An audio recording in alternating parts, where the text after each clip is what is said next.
Go Faizu. Gwempata. Sawa mekazini. Onkanze mbadde manyi babbi. Ogameki? Mbadde manyi babbi baze kukima kitanda kyange. Ze sawa babbi kitwala bakitwala kitala kibage twala kitwalawo. Sawa mekazini. Ze sawa meka ochiba sawa mukago chebase. Sawa ziri 12. Kebera kusiwezi sawa meka.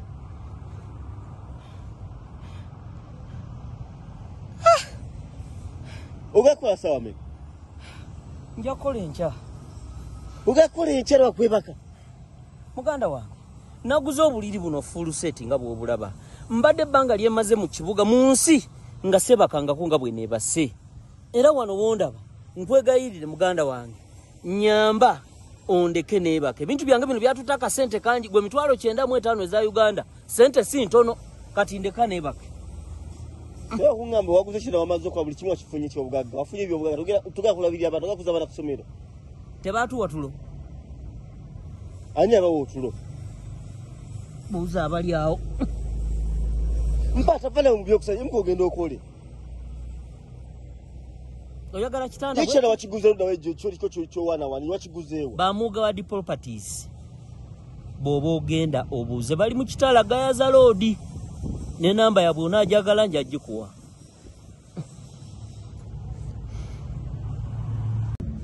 Ladies and gentlemen, you're most welcome to Mugadi Properties.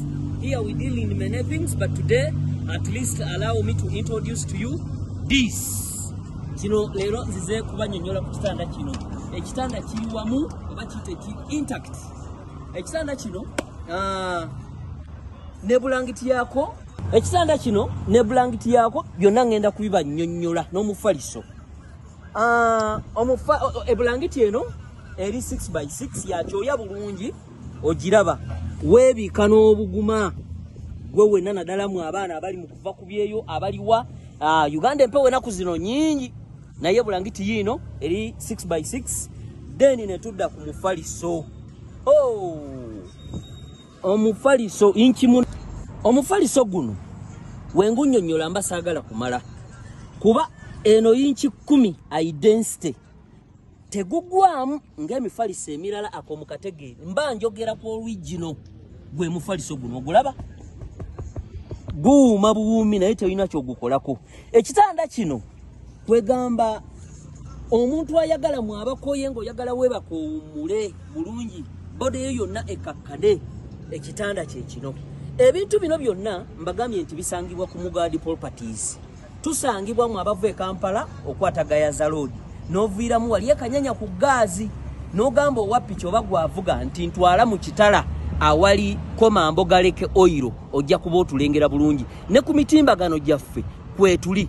Ebintu bino byonna nga bw'obiraba piro zizino kweziri bigwerawo mu 95,000 nkaddemu mu 95,000 eza Uganda nga wewangulira ebintu bino byonna ne bw'obyagala kati gwe kuba bukubi ku namba yaffe ya 0758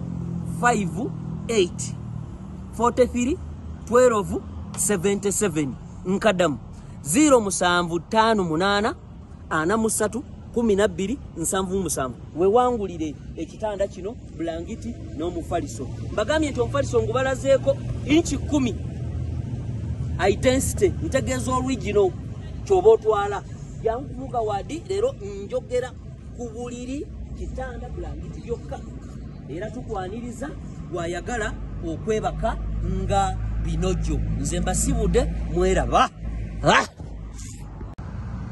Oba agenze namweyazikako naye agenze. Ladies and gentlemen, tubaniriza ku Mugadi Properties. Mugadi Properties basangibwawa gwerinya ngova ya Gayaza Road oviiremu Kanyanya ku gazi obagambe ngenda kitala. Leero tuli wano katugeze lino ddiiro lyo oba oli eyonge ddiire lyolina entebe zikaddiye. Leero nkuleetedde ekyettunzi oba kyogenda okugula obeere nga naawe ddiiro lishanana nga litemagana liringa erya minisita. Kakati ebintu byolaba wano byonna tulinawo entebe eno. Entebe eno ogiraba tekka. Osobola opanga kuno abantu abavudde mu kyalo bonna ne bajja ne bakukyalira. Entebe eno tekka era ne wootuula wano terina kyekola. Entebe eno nga bw'ogiraba yokka wano eri mu mitwalo 75 gw'agyagala. Ate tusobola n'ogikutambuliza gwali mu Kampala. Ogirabye eriko ne buno babuyita bubebi omanye omuntu watuula akalera. Alabika mwana kano nako kalaba tekalina tekaliwe kagenda. Ne tubeera ne table eno. Ogirabye naye etundibwa ya mitwalo 20. Kana akamuliko njaka kuweerako nga ka bonus. Neno kapeti woba bitwala byonna. Naye woba tobitwala byonna kapeti ya mitwalo 10 wano 2 ko kano nino kakuwa. Kati tubeerawo ne TV stand. Woba ojagala yokanga bwokalaba wano bukali smart white in color ne design ene y'ekimuli mitwalo 35. Woba okagala kokala ko kakuwa. Kati woba byagala byonna gata mitwalo 75 35 mitwalo 2 oluza sente mmeka ne wane 10 eriya kakapeti milioni namba mu mitwalo ameka ana zekuwa. Naye woba obitwala ng'ogambye nti Amugadi bane munyambe siri bulungi kano tugenda kakugira mu 10 lino tulijjamu ne kino ekimuli n'osasula eno meza n'eno na kano wonna ye milioni namba mu mitwalo ameka asatu. Banange ngamba oti ekiro lyo terigenda kunyirira. Oli eyo taata, oli eyo maama, oli eyo muvubuka munnange jangu oteke mu ddiiro entebe oba oyagala kwebaka oba oyagala kukola kigwe kyonna n'otulo tusobola okuntwalira wano. Okitegedde omanye entebe bweba nnungi oweebaka bwebasiwa ogudde wona oyinza n'obutagenda ku buliri. Ne bebi wona atuula wano osobola okwebaka wano nga bweneebase bw'omunyumyamu ne bebi ng'atadde wano omutwe bw'omunyumiza. How are you? Ogamba otoba n'ekitaati ng'obadde omuzeeko.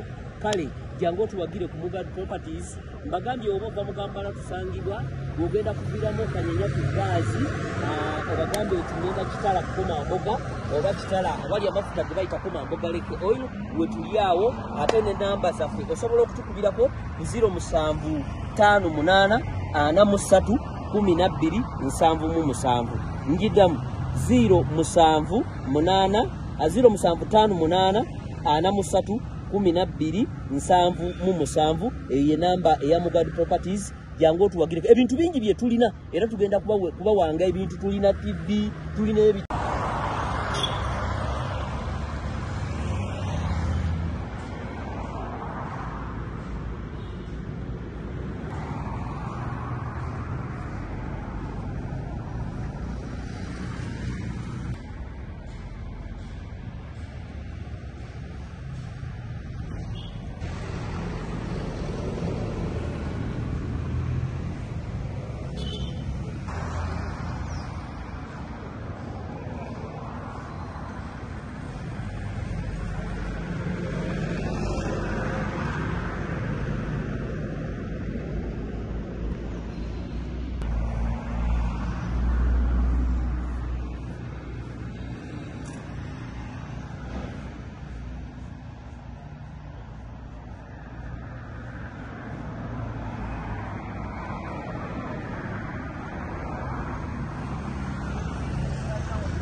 Ojja ng'olinaako nze nsooke nkola akange.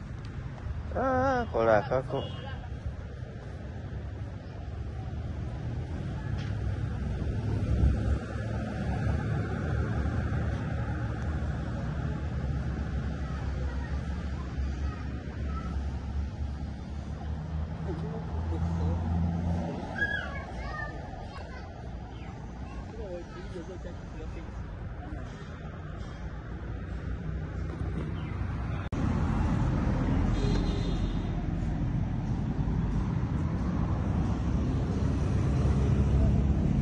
Twakagira